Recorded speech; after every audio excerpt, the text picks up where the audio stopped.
The following presentation is brought to you by Discovery Education, leading the world of digital and video learning. Discovery Education, connect to a world of learning.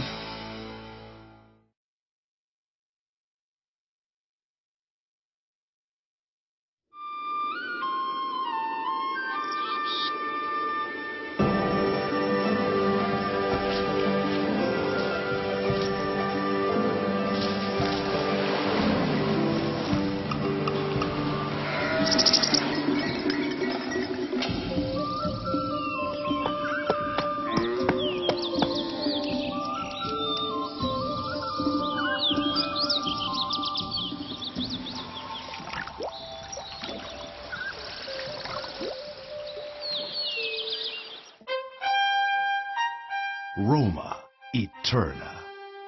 Rome, the eternal city, sparkles like a diamond this late afternoon during the reign of Emperor Hadrian. 12-year-old Julius Tiberius Livius has just had a big day. Dear Journal, phew, first day Grammaticus school has finally come and gone. No more kid stuff.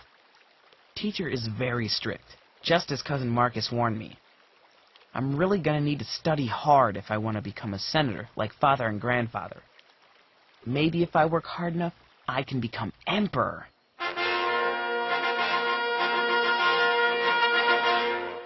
Boy, would mother be proud. Emperor of Rome. Now what would that be like?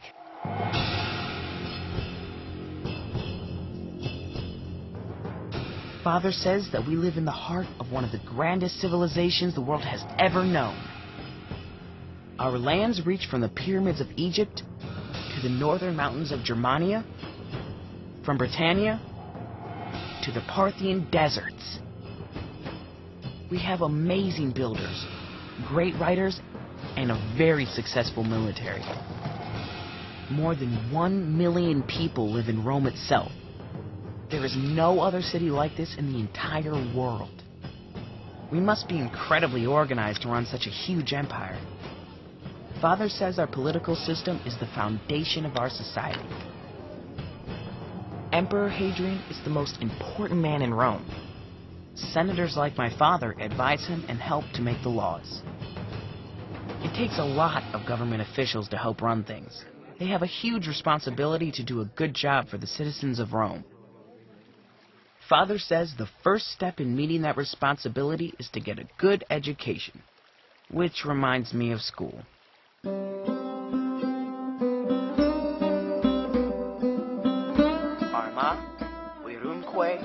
Just my luck. I was the first one teacher called on to read aloud. And the long glories of majestic... We studied the Aeneid by Virgil. It's the most famous poem ever written by a Roman. Father says Virgil is Rome's greatest writer. Aeneas was a hero who fought a lot of battles and had many adventures before settling down in Italy. Teacher calls him Aeneas the Pious because no matter what happened, he always kept his faith in his gods. He did everything he could to help his family and his people. According to Virgil, everything started a very long time ago in Aeneas' hometown of Troy. The Trojans and the Achaeans, that's what they call the ancient Greeks, had been at war for 10 years over a woman named Helen. Legend says she was very beautiful, but still, fighting over a girl? Finally, one day the Achaeans tricked the Trojans by hiding in a big wooden horse. When the Trojans pulled the horse into their city, the Achaeans ran out and started burning everything. Aeneas escaped with his father and his son, and eventually led a group of refugees across the sea to start a new city. It took years, and Aeneas and his followers faced many hardships. Finally, they settled Latium, a beautiful part of Italy. There, Aeneas married Lavinia, the daughter of King Latinus. Their family prospered, and 400 years later, their descendants founded the city of Rome. Despite his struggles, Aeneas never lost faith in the gods, and he always looked out for all of his people. Teacher says that Aeneas was the father of our civilization.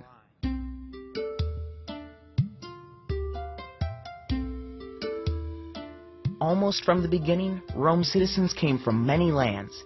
Each group brought something special from its own culture to add to the strength of the growing city. The Greeks are our most distant neighbors. Grandfather says that they taught us more about art, literature, and math than any other people. Not only that, but their gods played a big role in our religion. The Latins lived nearby. They gave us many ideas about fair government, and they taught us their language, which is why we speak Latin, not Roman. The Sabines were terrific farmers and warriors. They believed in discipline and strength, qualities that have helped our empire grow strong. And the Etruscans gave us beautiful artwork. They were also some of our first leaders.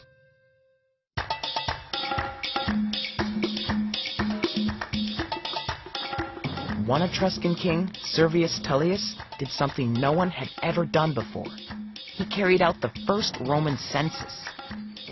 Father tells me that a census is the counting of a population by hundreds. Centum means 100 in Latin. Servius Tullius had his workers carefully count all the people in Rome. He noted where they lived and how much property they owned. The census helped Servius figure out how much tax each man should pay and who should serve in the military. It was a great tool to help him organize the government. But Servius used the census to give something back to Romans too. He granted voting rights to every group that supplied men for the army. Servius ruled for 44 years until he was killed by his brother-in-law, Tarquin the Proud, who wanted the throne for himself. Grandfather says that Tarquin was such a mean and nasty man that the Romans finally rebelled and threw him out. After that bad experience, they vowed never to let a king rule them again. So, who's in charge if there's no king? Teacher says that we should be very proud of the way we Romans answered that tricky question.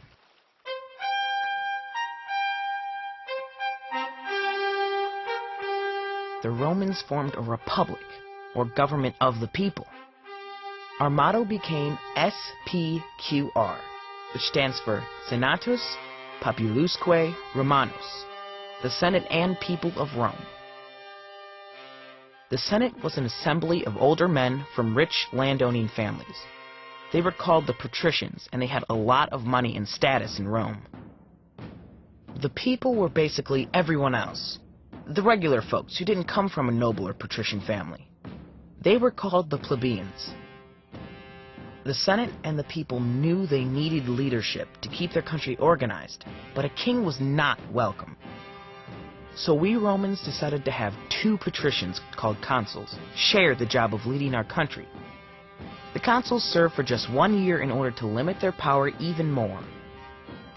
What a creative solution! But teacher says the plebeians had one big problem with this arrangement. If the consuls were all patricians, and they made all the laws, then who was looking out for the rest of us? So the plebeians said, "Wait a minute here. We're the people growing all your food, and we're the people fighting in your army. We need some rights too." But the patricians were not really interested in sharing their power. This conflict between the patricians and the plebeians was called the struggle of the orders. The plebeians finally got so frustrated that they just left Rome and set up their own camp outside the city. It didn't take long for the patricians to realize that life was much better with the plebeians around. So they struck a deal to give plebeians the right to elect their own representatives in Rome's government. But that's not all the plebeians demanded.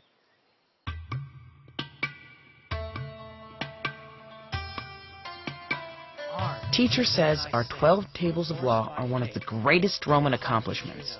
This afternoon we learned how they came about. Way back in the early days, the patricians were in charge of the laws. They weren't written down, and a lot of things were decided in secret. Not only that, but many legal decisions seemed very unfair to the plebeians. So they insisted that the patricians and the plebeians decide the laws together and write them down publicly for everyone to see. Then the patricians just couldn't change the laws whenever they felt like it, and the criminals couldn't claim they didn't know they were breaking the law.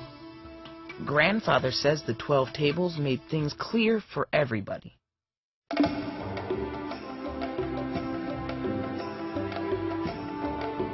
Grandfather is always telling me that good government and clear laws are the foundation of Rome's greatness because they bring out the best in our exceptional people. Cincinnatus is one of his favorite heroes. Way back in the early days of our republic, almost 600 years ago, Cincinnatus served a year as consul of Rome.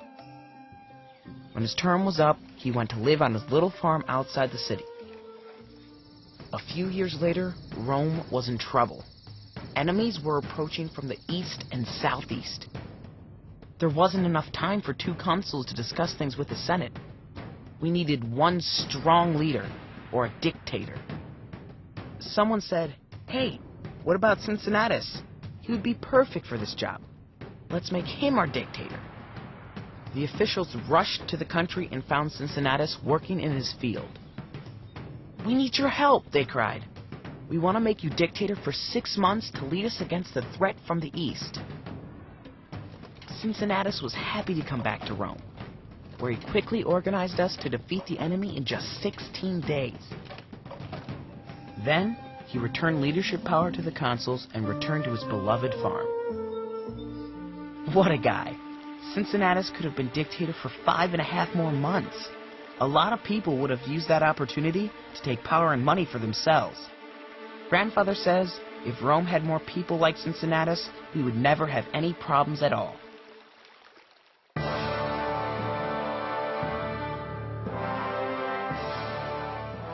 Over the centuries, Rome grew and prospered.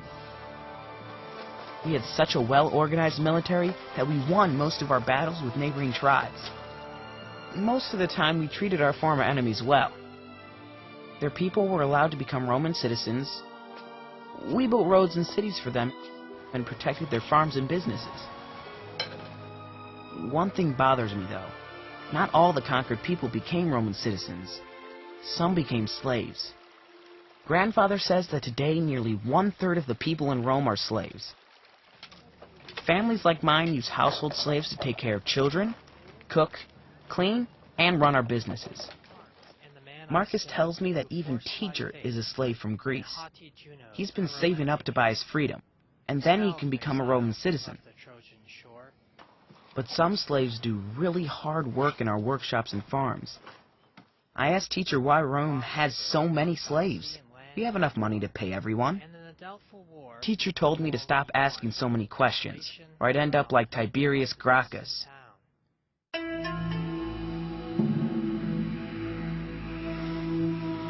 Tiberius Gracchus was a patrician who lived about 250 years ago.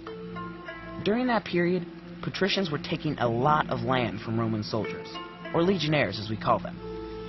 Here's how it happened. In the early days of Rome, our wars were close to home, so men could leave their farms, fight, and get back in time to take care of the harvest. But in Tiberius Gracchus' time, the wars took longer and were farther away. Our men were gone for years. The wives and children couldn't take care of the land themselves, so many small farms were taken over by patricians. The men returned to find their families without a home. And they couldn't even get a job on the patricians' large estates because slaves were doing all the farm work. Tiberius Gracchus thought this was really unfair. He worked hard to get a law passed that would give land back to men who fought for Rome. This made a lot of wealthy Romans angry because they weren't interested in sharing the land. Grandfather tells me that one day some of them hit Tiberius on the head with a chair and threw his body in the river. I bet that isn't allowed in the 12 tables of law. Teacher says that killing Tiberius Gracchus didn't solve anything. For the next 80 years, the senators fought with each other about who should be in charge, until one man ended up changing everything.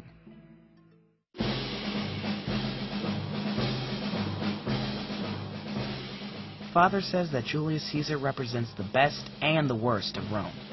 And personally, I think he has a very cool first name. Caesar lived about 80 years after Tiberius Gracchus. While the senators were arguing in Rome, Caesar was off winning wars. He was a brilliant military ruler, loyal and fair to his troops, and brutal to the enemy.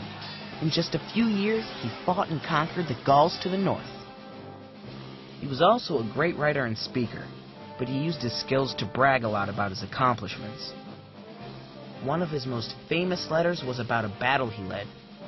Veni Vidi Vici, he wrote, "I came, I saw, I conquered." Back in Rome, the people celebrated his victories, and the senators worried about his popularity. Plebeians loved Caesar because he was very generous. He gave free grain to people and donated some of his own property for public parks. Caesar had a lot of strong ideas about how to make Rome better. But he was a bossy person who liked to have his own way. He even got the Senate to name him dictator for life. But after a while, many senators felt that he was acting too much like a king. They wanted Rome to remain a republic, a government of the people. But some senators wanted Caesar's power for themselves. Father tells me that finally, while Caesar was presiding over the Senate, a group of men attacked him with daggers. Rome would never be the same again. I wonder what Aeneas would think about Julius Caesar and all that has happened since the beginning of Rome. Our country is larger and richer than anything the world has ever seen.